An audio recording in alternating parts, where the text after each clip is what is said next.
Hey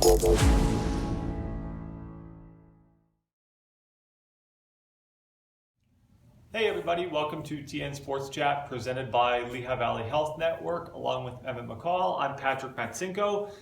This is our first edition highlighting girls basketball action from around the area in 2020. Last time we joined you, we had a lot to cover, and now we certainly have a bit to catch up on. We've had a lot of pretty incredible performances, some teams that were playing really well, they're still playing really well, so definitely a lot of highlights to kind of look back on from around the area. Yeah, and the top of that list is Jim Thorpe, undefeated regular season last year. They haven't really missed a beat. They did suffer one loss over the Christmas break, lost to a really good Eastern Pennsylvania Conference team in Northampton, but that's their only blemish on the season. So, Jim Thorpe once again looks like the team to beat. Yeah, and you talked about Northampton. That's a 6A team in the EPC that's currently, as we're doing this on a Thursday, 13-3, already clinched the district playoff berth. Obviously, a very, very talented team. Interesting, maybe to kind of see Jim Thorpe, I guess, maybe in that tournament at Pocono Mountain West. Kind of getting out of the area, out of the region a little bit. Kind of seeing some different styles, different pace of play. Different skill sets. I guess. Playing some 6A teams, yeah. which is really important, I think, for them, just because they've been so much better than a lot of the Schuylkill League teams, which is saying a lot because that's a really good girls basketball league. But other than Tamaqua gave them a really good run earlier in the year, they're beating the other teams in that league by 20, 30, 40 points every night. So the more challenge they can get in the non-league part of their schedule, the better. Yeah, and you look at that, even, they had a win over Pocono Mountain West. That's a Pocono Mountain West team that has a win over Pleasant Valley. So, it's a very good Pleasant Valley team that's currently at 8 wins and, will likely make districts and is kind of always a threat there in the EPC. So, to see Jim Thorpe be able to kind of go up there and obviously not just hang, but beat some of those teams. And you think about, obviously, their, I guess, chief rival in Class 4A, like it was last year, probably again this year, will be Bethlehem Catholic. Right. So, lost in the district championship game to Bethlehem Catholic last year. Really good ball game. Yeah. Both teams are really good again this year. They seem like they could be on a collision course to have a rematch this year. Things go right for them. Absolutely, and you look at Jim Thorpe and the way Thorpe has been playing. Obviously, there's reigning Times News Girls Basketball Player of the Year, Skylar Searfoss, who is still averaging a very solid, impressive amount of points per game, over 16 points a game. But she's doing so much, I think in addition to that, and then also kind of getting teammates involved, which has been key. And we talked about that. We did a little boys video a little before this, and we talked about the best teams are getting contributions not just from one star player, but they're getting contributions across the board. Jim Thorpe, no different. Layla Hurley, 3-point threat on the team, much better 3-point shooter than her cousin Brad Hurley ever was when he played. Don't want to take any credit for that, Layla. She didn't learn anything from him. No, she's kind of much better than Brad ever was, but she's averaging over 15 points a game. We've got Olivia Smalis averaging over 12 points a game, so that's 3 double-figure scores.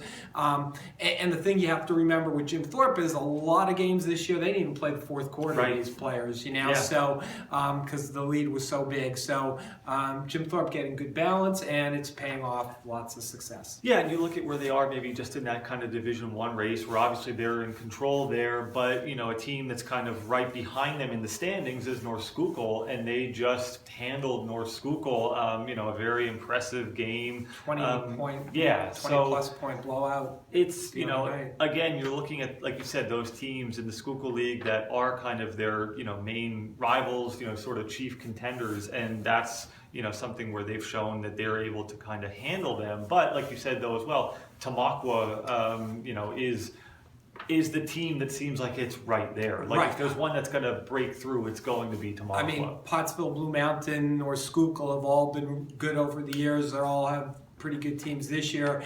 But Tamaulipas, they've been in contention the last couple of years, and this year they might be the team that can beat Jim Thorpe if there anybody can in that division this year. Yeah, already had one meeting this season. It was a narrow win for Jim Thorpe. 6-point game, I think. It was a really good game.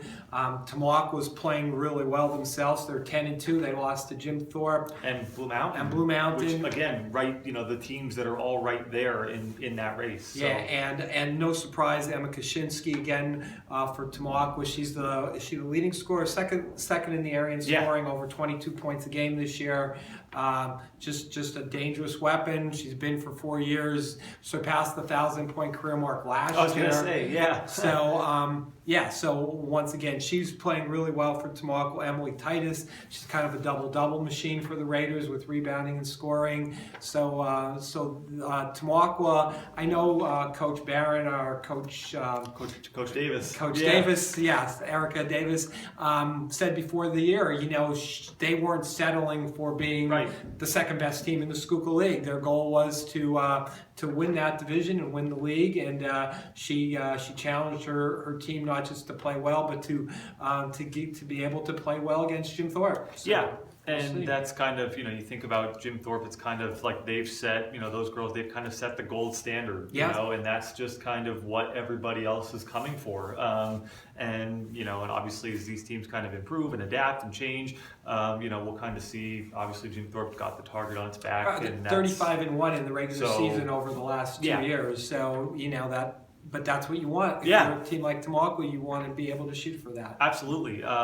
So again, that should be a really interesting race here, kind of as we go into later on in January and see kind of how some things shake out there. So now they're the two contenders in the Schuylkill League Division 1, but Northwestern is playing really good ball, and they are a major contender in the Colonial League race. Absolutely, and also lumped into that Class 4A sort of district standing. So and they're a team that has clinched a district playoff berth already, and again, you think about what they've been able to do in, like we talked about with the Schuylkill League, the Colonial League, always very competitive. There are always teams that are kind of right in the mix. You think about the runs Southern Lehigh's had over the years, and what some of those teams have been able to do, and deep postseason runs.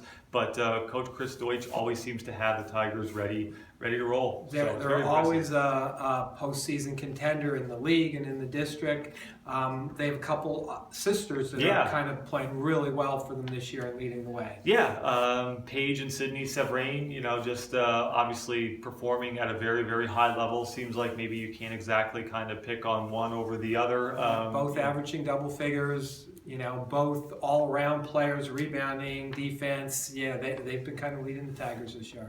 And they also have a couple of other girls, Allie Lister and Kaylin Jones, who also, are just kind of, again, like we mentioned with some of the other teams. And, on the boys' side and the girls' side, you look at, obviously you have that one or two that are able to kind of score in double figures, but you typically don't have to look too far to find the other girls that are also contributing and helping to kind of ease that burden and take a little bit of the pressure off. They're both close to double figures and scoring 8-9 points a game, and it's made Northwestern the power they've been so far this year. They're off to a 12-3 start, so they've already clinched the District 11 berth, and now it's just keep improving. Absolutely, and try to finish the season strong and just kind of hope to position yourself the best that you possibly can as we get into hopefully leagues. Obviously for them, they'll be looking at a Colonial League berth and then just kind of taking it from there. So and kind of like the boys we talked about, you've got that elite level with those three teams, and then we have 4 or 5 teams in the girls right at that 500 mark, who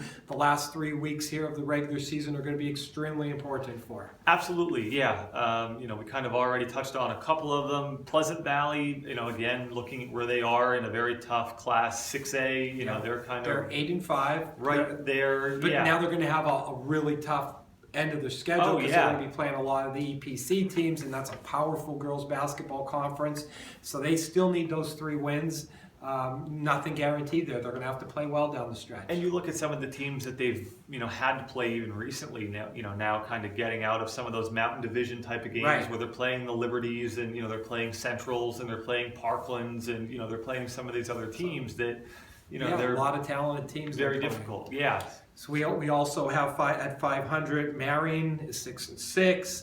Northern Lehigh 7-7, Palmerton's 8-6, Lehighton's 6-9. All four of those teams, they're right on the bubble. Yeah, and you kind of look at where each one of them are, and just kind of what they've been able to do, and it's just going to kind of depend on obviously we talked about Marion. I know before the last time we did a video, we talked about Emily Shaw, who was out at that time.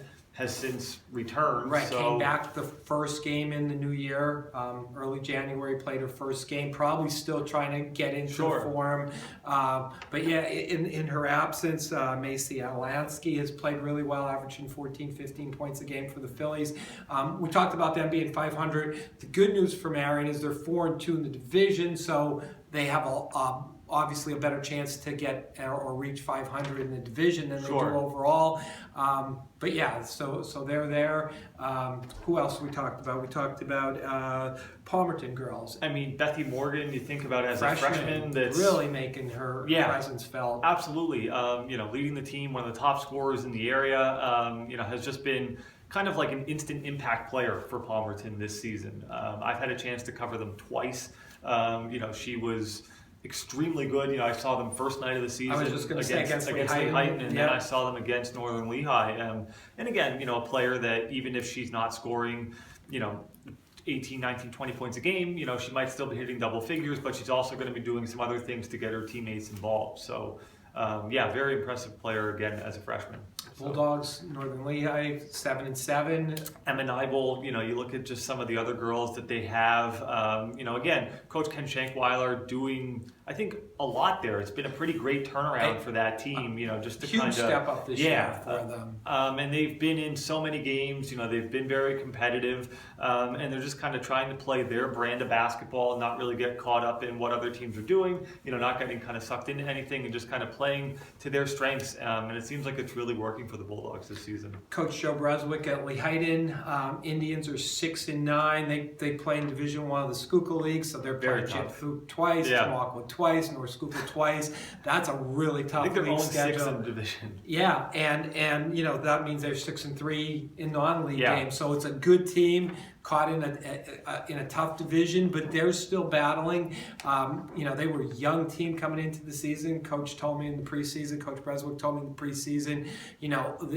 The ultimate would be to qualify for districts there, but the main goal is just to keep improving day in and day out because they are so young. One of those younger players, Haley Miller, I believe only a sophomore. So one of the team's leading scorers. Really doing a lot for them. So you kind of hope that she just keeps continuing to grow and get better. Obviously, with more experience. And again, if you get those meaningful postseason games, that'll only pay dividends going forward. And a team that we didn't talk about yet, struggling, probably not going to get into districts. They're going to have to finish really strong as Panther Valley, but they have one of the leading scorers in the area, actually the leading scorer in the area, and Erica Daboski, averaging 23 points a game this year. She's been phenomenal. Yeah, we talked about on the boys' side, Tyler Fritz, for Marion, what he's been able to do, hovering around that 30-point sort of plateau. And with Erica Daboski, it just seems like, there isn't